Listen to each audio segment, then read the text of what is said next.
Hello student, हमारे सामने जे advance का पूछा हुआ एक क्वेश्चन है। क्वेश्चन रीड करते हैं। क्वेश्चन में बोला जा रहा है कि a charge is kept at the central point P of a cylindrical region. The two edge subtend a half angle theta at point P. Okay, as shown in the figure. बोल रहा है कि when theta equal to 30 degree electric flux through curve surface जो है वो बोल रहा है सिलेंडर का फाइ है। व्हेन 60 डिग्री तो flux become phi by root N. So N का वैल्यू क्या होगा? कर्व सरफेस से इलेक्ट्रिक फ्लक्स पूछा गया है। तो इस तरह क्वेश्चन को सॉल्व करने के लिए हम लोग सॉलिड एंगल से जाएंगे और इसको इजीली हम लोग टैकल कर सकते हैं। तो पहले हम लोग अगर मान लो कोई चार्ज एनी चार्ज क्यू रखा हुआ है पॉइंट पी पे, तो टोटल फ्लक्स जो होगा, अगर मैं टोटल फ्लक्स सिलेंडर से आपसे पूछूं तो आप सिंपल बोलेंगे कि टोटल फ्लक्स जो हो जाएगा simple Q by epsilon not हो जाएगा। ओके, ये टोटल फ्लक्स का मतलब क्या है? Flux through two flat surfaces. दो फ्लैट सरफेसेस से फ्लक्स, मतलब ये ऊपर वाला फ्लैट सरफेस और एक सरफेस तो आपका नीचे में भी फ्लैट सरफेस होगा। ये दो कर्व फ्लैट सरफेस से flux plus flux through curve surface, curved surface. और इसी का वैल्यू हमारे पास होगा क्या? Q by epsilon not. Okay, तो अगर मुझे फ्लक्स थ्रू कर्व सरफेस निकालना है तो हमें फ्लक्स थ्रू फ्लैट सरफेस का वैल्यू पता होना चाहिए, तभी हम आगे बढ़ पाएंगे। तो फ्लक्स थ्रू फ्लैट सरफेसेस कैसे निकालेंगे? फ्लैट सरफेसेस जो है एक डिस्क है, इसको हम लोग समझते हैं। थोड़ा सा कहानी हम लोग समझते हैं। इसके लिए थोड़ा सा सॉलिड एंगल और प्लेन एंगल में आपको रिलेशन पता होना चाहिए। अगर ये एंगल मैं प्लेन एंगल अल्फा की बात करूं, तो सॉलिड एंगल और प्लेन एंगल में रिलेशन होता है हमारे पास। सॉलिड एंगल को हम लोग ओम सिंबल से डिनोट करते हैं। This is 2 pi into 1 minus cos alpha. ये फॉर्मूला हमारा होता है 2 pi into 1 minus cos alpha या 1 माइनस कॉस थीटा, जो भी हम लोग यूज करेंगे। फिलहाल हम यहाँ पे समझेंगे। तो देखो कि अगर हम लोग कोई भी चार्ज क्यू कोई भी क्लोज सरफेस के अंदर है, थोड़ा सा रफ आइडिया लेते हैं। तो इससे जो फ्लक्स पास करेगा क्लोज सरफेस से, वो पास करेगा कितना? टोटल फ्लक्स है कितना? तो आप सिंपल बोल सकते हैं कि सर फ्लक्स जो होगा क्यू बाय एप्सिलॉन नॉट बोल सकते हैं। ठीक है सर। तो थोड़ा सा इस बात को और अच्छे से समझते हैं कि मैं ये बोल सकता हूं क्या कि ये जो फ्लक्स है ये 4 पाई सॉलिड एंगल से फ्लक्स है। 4 पाई सॉलिड एंगल का फ्लक्स जो है दोस्तों, वो क्यू बाय एप्सिलॉन नॉट है। तो यूनिट सॉलिड एंगल का फ्लक्स कितना होगा? तो सिंपल आंसर हो जाएगा Q upon 4 pi epsilon not. तो कोई भी सॉलिड एंगल ओम, अगर कोई भी सरफेस कहीं पे सॉलिड एंगल बना रहा है, मतलब मान लो कि कोई भी हमारे जैसे यहाँ पे कुछ सॉलिड एंगल बनेगा 3D में यहाँ पे आपका सॉलिड एंगल तो बनेगा। ये एंगल कंप्लीट जो होगा, ये कैप वाला एंगल जो है आपका, ये सॉलिड एंगल है। ये सॉलिड एंगल, तो कोई भी सॉलिड एंगल से कितना फ्लक्स लिंक होगा, अगर वो मैं निकालना चाहूँ, अगर सॉलिड एंगल मान लो ओम है तो इससे फ्लक्स कितना होगा? तो सिंपल हमारा आंसर होगा कितना? Q by 4 pi epsilon not multiplied by solid angle. तो अभी हमें पता है कि सॉलिड और प्लेन एंगल में जो रिलेशन है, ये फॉर्मूला आप सबको पता होगा ऑलरेडी। अगर नहीं पता होगा कमेंट में आप कमेंट करेंगे तो मैं इसका प्रूफ भी आपके लिए अवेलेबल करा सकता हूँ। तो जो फ्लक्स हो जाएगा, फ्लक्स थ्रू ओम सॉलिड एंगल, तो इसको लिख सकते हैं कितना? This is Q by 4 pi epsilon not. और सॉलिड एंगल की जगह पे हम लोग पुट कर सकते हैं क्या? 2 pi into 1 minus cos alpha. और 2 pi 4 pi two times cancel हो जाएगा।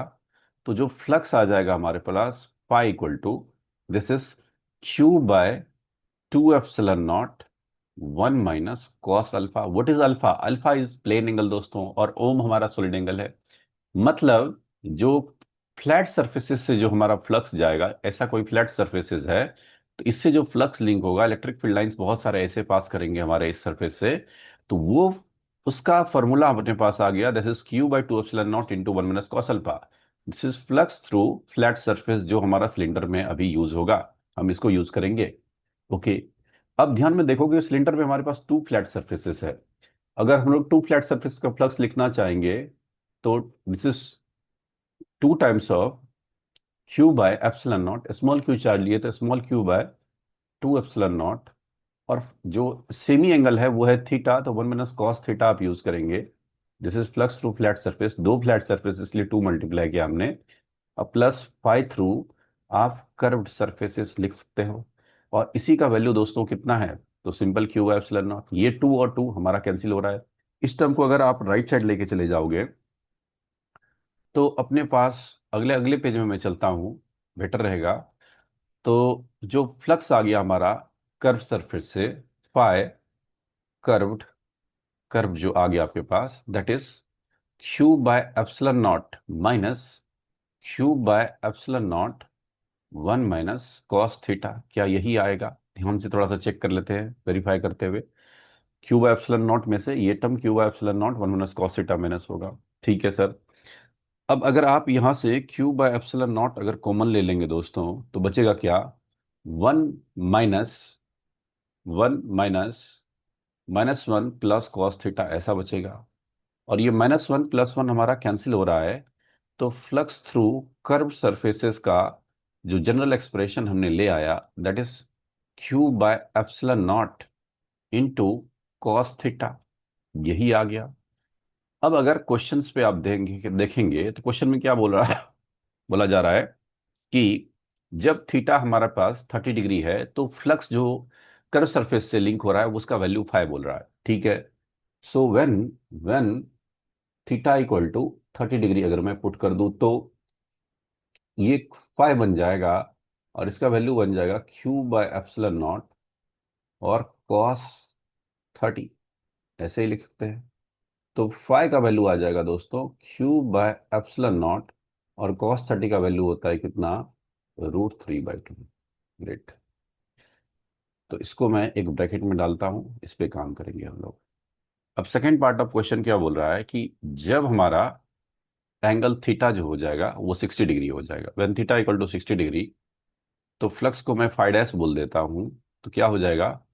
Q by epsilon not cos 60, और कॉस 60 का वैल्यू होता है कितना? हाफ। तो Q by two epsilon not बन जाएगा फाइव डैश, ये आ गया फाइव डैश। फाइव डैश को थोड़ा सा अच्छे से लिखते हैं हम लोग। अब क्वेश्चन बोल रहा है अकॉर्डिंग टू क्वेश्चन, क्वेश्चन आपका बोल रहा है कि जो फाइडेस है, फाइडेस है, अगर ध्यान से देखोगे, this is five upon √n है।